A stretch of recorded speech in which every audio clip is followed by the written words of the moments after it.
Well, hello. Welcome to Real Estate with Wendy podcast. In the booth with me this time, as always, is Jean. And it's a little cold in here today, isn't it? Brrrrr. Today, we're going to be talking about the Brrrrr method.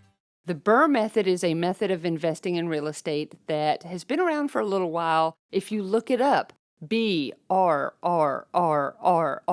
There's a lot of R's behind that B. So let's talk about what this acronym means, what it stands for, and what it can do for you. Okay, so B, buy. You want to buy a real estate property. You want to buy something that you can, get your hands on, own it. And then, of course, we're going to get into the R's. So you buy a property. Buy, remodel, rent out, refinance, reinvest, repeat. So B, R, R, R, R, R. Buy, remodel, rent out, refinance, reinvest, repeat. You buy a house. Let's say that you've already bought a house. You're living in your house. You own it. Let's say you've got a little mortgage on it, maybe, 50 grand, but your house is worth 300,000.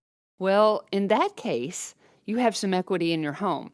You could go to your bank, you could go to your credit union, you could go to online, and you can ask them for a loan against the equity that is in your house. It could be a HELOC, it could be a secured loan, it could be unsecured, it could be any type of loan, and here's how much we're going to hand you. So what would you do then? Let's say if it's the house you live in and you're living in it and it doesn't need to be remodeled, what might you do then? Me personally, I'm doing this method now myself. I have a house that I own outright. There is no mortgage on it, so I went to my bank and said, hey, how's about a loan? I would like to do some things. Didn't even tell them what I wanted to do, but I want to do some things. So they said, okay, how much do you want? So let's just call it 50 grand. First you buy, then you're going to remodel. Let's say you buy a house, and here's what we mostly do as investors. When you buy a house, you're buying a house for, let's say, less than what it's worth. That's what we do as investors. We want to buy for less than whatever it's worth on the dollar. So you get a house generally that needs some work. Generally, if you're buying a house that has equity in it, it's not going to be fixed up 100% or it's going to need some work. So if you buy this type of a property so that you hopefully can get some equity into it, you're going to have to remodel it. Then once you remodel it, what on earth would we do then? The second R is going to be to rent out.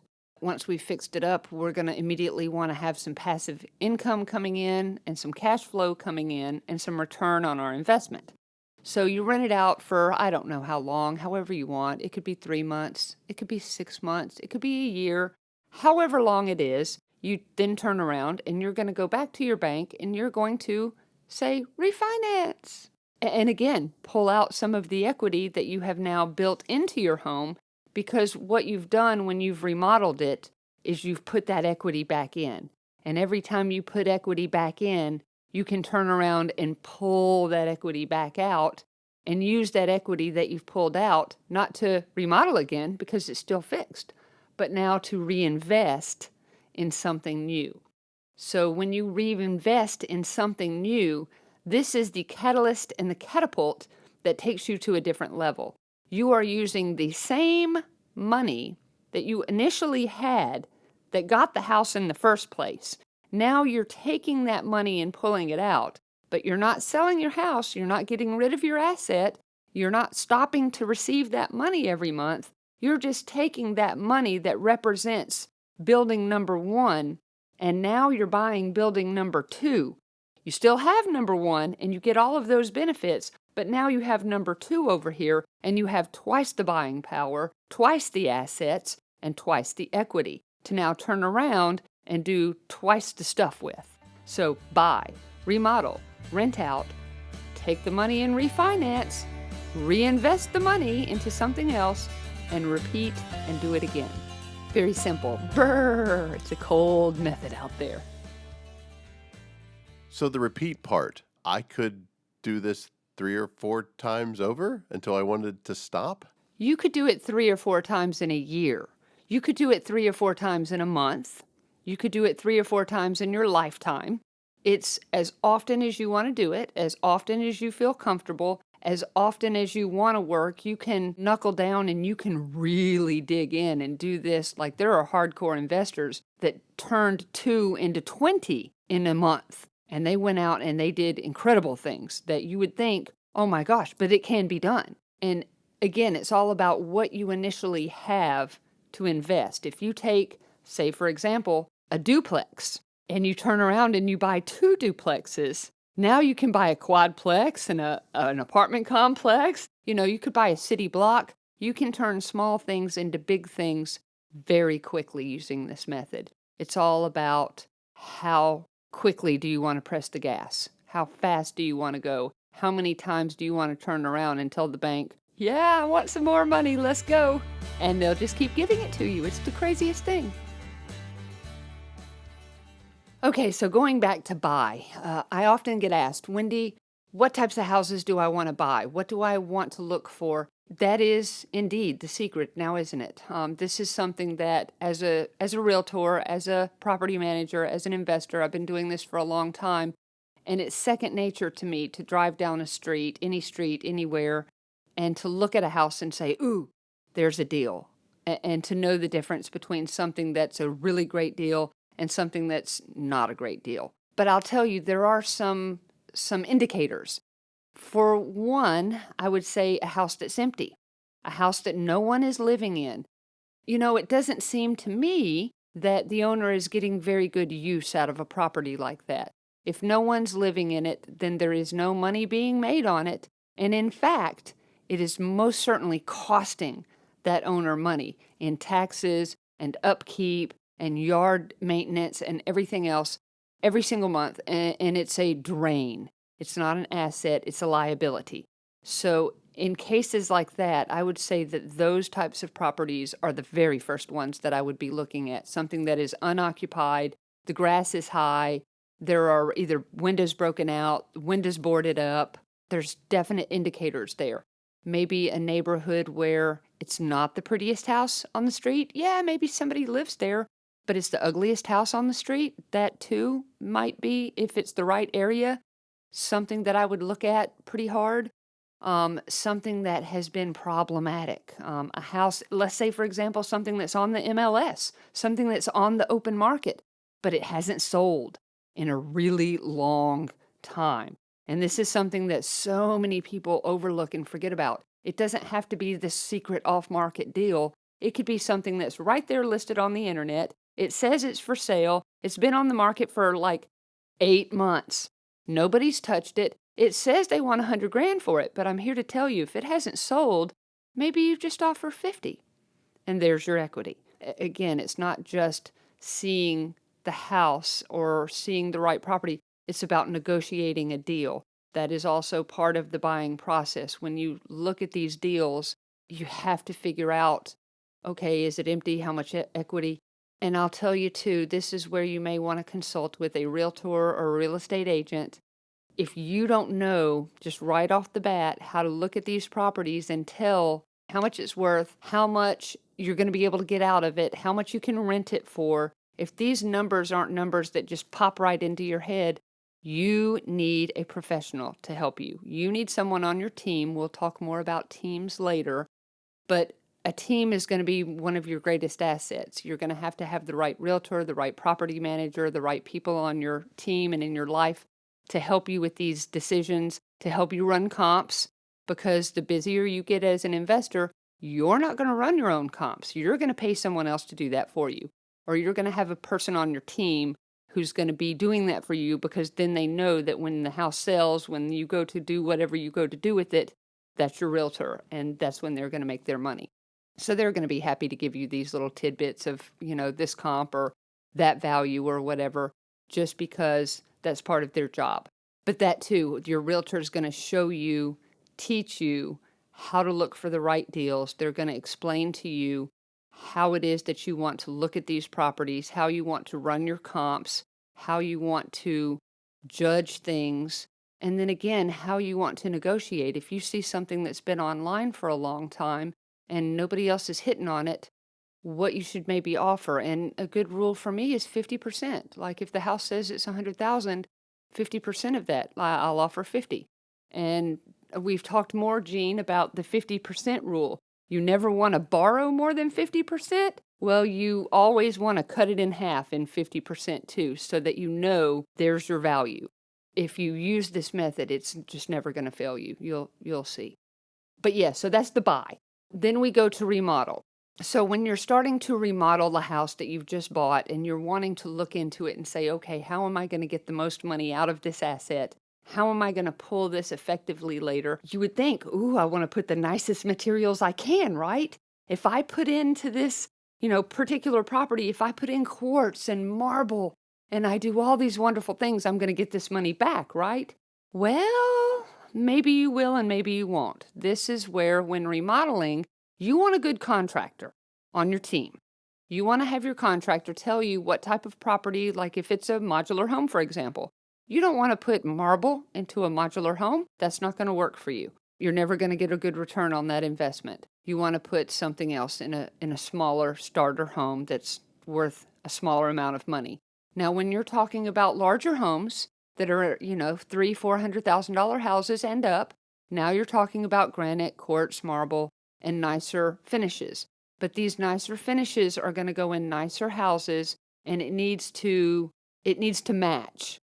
The finishes need to match the price of the house and what it's going to be worth afterwards. And you need to have a good contractor to make sure that you're not overdoing your rehabs, to make sure that you're doing them up nice, but you're not putting in so much money that you're taking away your profit. And you need to have that nice medium ground where it's just the right finishes that go into that house and look like they belong there without costing you too much money and eating into your profits, because every penny you spend eats into your profit. And you have to know where to spend it and where it's going to come back to you. Just a little example, I'm working on a modular home right now that is in a very rural area. And in this area, the owner of this house thought he was wanting to put in some fancy granite. And I said, no. We do not want to put in fancy granite for two reasons. Number one, this is a modular home, and in this area and in this price range, it's just not going to work because you're not going to get that money back out. You want to put in a simple laminate countertop, and he didn't understand at first. And then I told him not only that, it's too heavy. It physically, your cabinets will not support that weight. It's not happening. But again, I had to explain to him how, for several reasons, this is not something we do in this product. But instead, this is what we do want to spend the money on. You want to take that same amount of money you was going to throw at them countertops, and you want to put that on a third bedroom, sir. That's where that money is going to make you some money. You want to go ahead and spend $200 putting up a wall right here and make another bedroom, because that is going to get you more money every month. Whereas these countertops ain't going to mean nothing to nobody. So make sure when you're doing the remodeling that you're remodeling the right things at the right time in the right location for the right reason. Very important. And listen to your contractor. I'll add to that you can keep your costs down by buying cheap appliances too. And I learned that kind of in a funny way. My first wife and I bought, a $350 dishwasher when we had our house built. When I got divorced and a good friend of mine was letting me rent very, very cheap and the dishwasher was broke, he said, hey, I'm letting you rent cheap. If you want a dishwasher, you can buy yourself one. I bought a $100 dishwasher. It worked just as well as the $350 dishwasher. And I thought, well, if it breaks and I buy another, I've still only put $200 into this. And the truth is, it never broke. It worked just fine. Those old appliances just seem to work better than the new ones somehow. I like the older used appliances myself. Less mechanical, fancy machinery and computers means less problems. At least that's what I've found. So we've gone through B, R. R is the next one for the rent. Once you've remodeled, you're going to want to rent out your property, get some tenants thrown in there, get them in there pretty quick as soon as you can. But you don't want to throw just anybody in there. That's where we're going to talk about the next part. When you go to rent out your property, now that you've got it fixed up and you want to rent it out so you have your passive income, I recommend a property manager, a professional who has been doing this for a very long time and is very well vetted, comes with references and the whole nine. So you find yourself a property manager who's local in your area, and they will help you to do screenings. and do background checks and credit checks and employment history checks and court records checks and reference checks and been verified checks. There are so many checks that you can do on your tenants. And I would say too, I'll give you one. I'll give you one little extra tidbit, something that I do, a secret that Wendy has as a property manager that probably everybody isn't doing as a property manager, but they should. When I'm screening my applicants, not only do I run all of this stuff on them, but they have to get there somehow. Usually it's in a car, right? So when I'm talking to them, I'll be chit-chatting, and at some point we both walk out to our vehicles and we say our goodbyes. When I'm looking and saying my goodbyes to them, I'm looking at their car. I'm inspecting their vehicle, believe it or not. I'm looking inside, even though they may not know this. I'm judging them based on, does their car look clean? What kind of car is it? Is it a nice car? Does it look like it's paid off? What kind of wheels do they got on this car? Is it pretty worn down and beaten up? Is it funky? When I do their address, same thing. I'm going to drive by that house and I'm going to see how they're living. What kind of condition their yard is in, their house is in. Are they keeping it up? This is how you can tell what kind of people you're actually dealing with. Now, again, I become a professional private investigator and I go to even more great lengths. I won't get into that. I'm not going to give away all my secrets. But it's part of the vetting process. I will tell you this, a good property manager is going to thoroughly vet your tenants. They're going to thoroughly make sure that you've got the right people in there. And then when you do rent it out, you're not going to have the problems that you hear about from some people, crazy stories about people destroying their houses and stuff. That doesn't happen in a world where you have thoroughly vetted your tenants. And another secret, you've gotten tons of money from them. First month's rent, last month's rent, security deposit. If there's a pet, hefty pet deposit. We're talking $2,000 to $3,000 minimum for just one pet. So when you've got this much money out of people up front, right out of the gate, what do you think is going to happen? You have got so much to hold over their head, they're going to behave like trained puppies. Every time, I promise you. These are secrets. These are tidbits that, yes, this is what you do. This is what you get for your property manager. And if you've got a good one, this is how it works. So you rent the place out. You do it for however long you want to do it. And then we get to the next R, which is refinance. At some point in the near future, 1 month, 6 months, however many months, you're going to want to look at your interest or your equity again. And you're going to look and say, let's say the market has gone up and now all of a sudden your $200,000 house, bam, it's worth $300,000. Well, now you've got more equity that you can pull out. You could, if you decided to, I wouldn't pull all of the equity out. Again, there's a calculation here. You never want to take more than 50% of what it's worth at that moment. So if you've pulled out $100,000 and your house is worth $300,000, you could still take out another 50, and you could pull that 50 and buy something else with that and refinance and then reinvest. So once you refinance and you pull that money out and you've reinvested it in something else, then of course we're left with the last little tiny R, which is repeat. There's no need to stop. There's nothing that would make me want to stop once I've learned this great method. All I keep doing is doing it again and again and again. And Jean, as you already know, I've been using this method myself multiple times on the same property.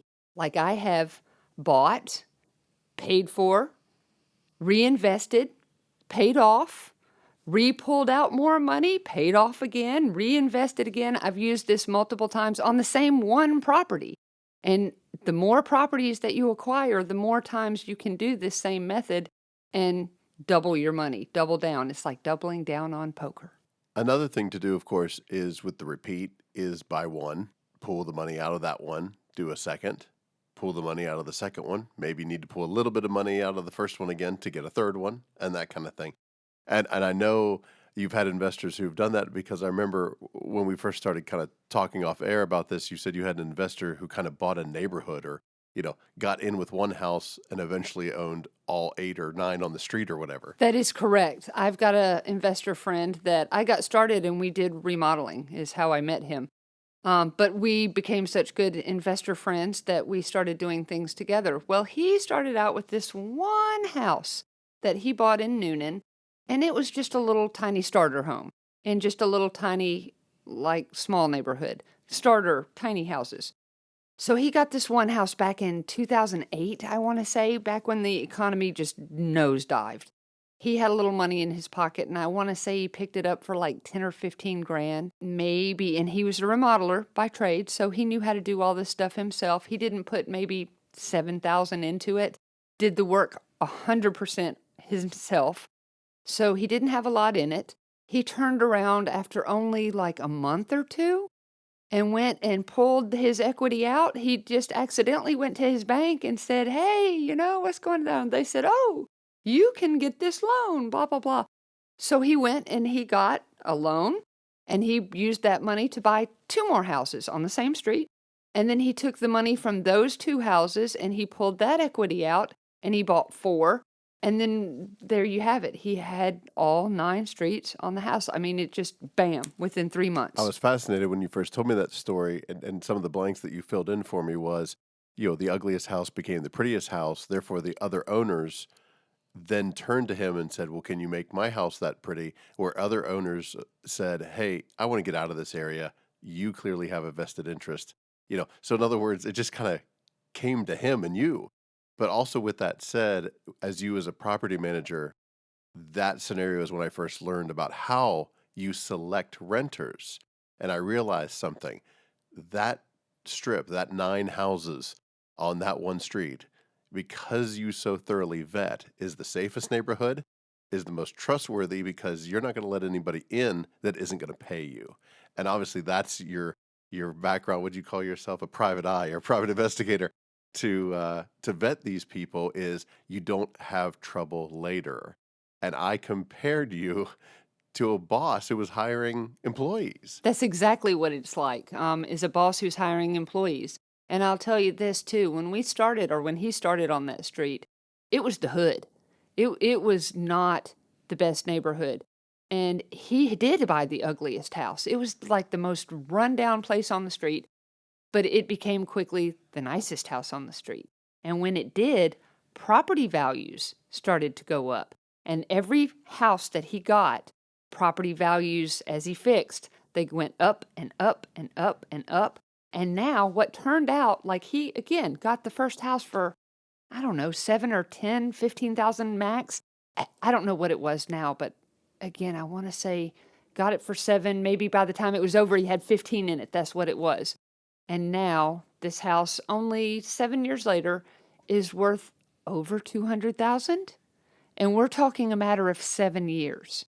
So mind-boggling. It used to be not the best of neighborhoods, not the worst maybe. It wasn't like a crime-ridden neighborhood. It was just, houses that were not fixed up and not big houses. They were small little, like, what do you call those? Row houses or mill houses? Very small, very plain, simple places that you would never think would be worth a lot of money. But yeah, that's another story that I'm like, dadgum, he took my idea and he ran with it. And that's what these investors do. They'll take all my good ideas and they'll just run with them, which is a good thing. So the Burr method can obviously make you as an individual investor a lot of good money, or it can make you lord of your own little kingdom. Oh, you can be lord of whatever you want to be lord of. All you have to do is keep going. Again, the only setbacks here are you. How often are you willing to repeat? That one piece of money that you initially invested, that's all that really we're talking about here. It only takes that one piece to get started. So how many times are you willing to take that one initial investment and double down and double down and double down and double down? Because the repeat part, that's where some people get kind of, once they get to a certain level, they're like, oh, okay, I'm happy. I'll just stop here. And if you never stop and you keep repeating, I'm here to tell you it never stops. It'll keep repeating. You can burr continually till infinity. And I know investors that have purchased 4 houses in less than 6 months. and have done it with the Brrrr method and have done it successfully, it doesn't matter, how many months you've owned this, how many months you've owned that, how many other properties or mortgages that you may have concurrent right now. It doesn't matter how much money you make in your day job. None of that matters. All that matters is, what is the house worth? How much do you have in it? And how much equity is sitting there to be taken out? Again, this simple math is very easy to figure out when you're doing the Brrrr method. And all you have to do is just keep going. Okay, ladies and gentlemen, I think I've pretty well wrapped up Brrrr, the method of buy, remodel, rent, refinance, reinvest, and repeat, repeat, repeat, repeat. That's all we have for this episode of Real Estate with Wendy podcast. Thank you so much, Jean. As always, have a good night.